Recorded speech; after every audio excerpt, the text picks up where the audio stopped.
నమస్కారం. ఈ రోజున విజయవాడ తూర్పు నియోజకవర్గంలో లేదా విజయవాడ నగరంలో అభివృద్ధి ఒక రోడ్లే కాదు, డ్రైన్లు, అండర్ గ్రౌండ్ డ్రైన్ అన్ని కూడా ప్రక్షాళన చేసి ఒక సమగ్రమైన పట్టణంగా దీన్ని తీర్చిదిద్దడానికి ఇప్పటికే భారతదేశ ర్యాంకులో తొలి 2-3 ర్యాంకుల్లో ఉన్న మన విజయవాడ నగరం దాన్ని మొట్టమొదటి ర్యాంకు తీసుకురావడానికి మన ముఖ్యమంత్రి గారు చిత్తశుద్ధితో ముందుకు వెళ్తా ఉన్నారు. అనేకమైన కార్యక్రమాలకు ఆయన మాకు చేయూతనిస్తా ఉన్నారు. ఇక్కడ సుబ్బారావు కాలనీ, న్యూ కాలనీలో ఇవాళ 2 రోడ్లకు 26 లక్షల రూపాయలు ఖర్చు పెట్టి రోడ్లు వేసుకోవడం జరుగుతూ ఉంది. అంతేకాదు ప్రధాన రహదారులు, దీని చుట్టుపక్కల ఉన్న కాలనీకి చుట్టుపక్కల ఉన్న ప్రధాన రోడ్లన్నీ కూడా సుమారు అవసరమైన ఈ కాలనీకి రావడానికి లేదా విజయవాడ దాటి వెళ్ళడానికి అవసరమైన రోడ్ల నిర్మాణం కోసం నారా చంద్రబాబు నాయుడు గారు 100 కోట్ల రూపాయలు ఇచ్చి ఈ రోడ్ల నిర్మాణానికి కూడా టెండర్లు పిలవడం జరుగుతోంది. సరే, ఖచ్చితంగా అభివృద్ధికి చిరునామా నారా చంద్రబాబు నాయుడు గారు.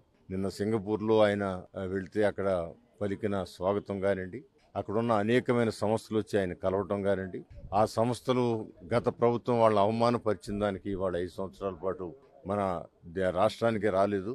మరలా నారా చంద్రబాబు నాయుడు గారి పిలుపు మేరకు వాళ్ళందరూ స్పందించిన తీరు, ఇవన్నీ కూడా పిల్లల భవిష్యత్తు బాగుపడటానికి, మన పిల్లల యువతే మనకు స్థిరాస్తి. ఏ దేశానికైనా, ఏ రాష్ట్రానికైనా, ఏ జిల్లాకు కూడా ఎక్కడ యువత చక్కగా ఉద్యోగాలు చేసుకుని ముందుకు వెళ్తారో అదే ఒక స్థిరాస్తి.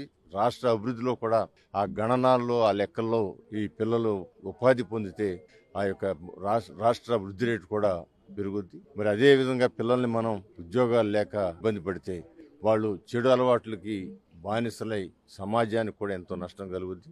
గత 5 సంవత్సరాలు జగన్మోహన్ రెడ్డి గారి పాలనలో జరిగింది అది. యువత నిర్వీర్యమైపోయి చెడు వ్యసనాలకు అలవాటు పడి ఇవాళ ఉపాధి కోసం గంజాయి అమ్ముకునే పరిస్థితిని యువతను తీసుకురావడం జరిగింది.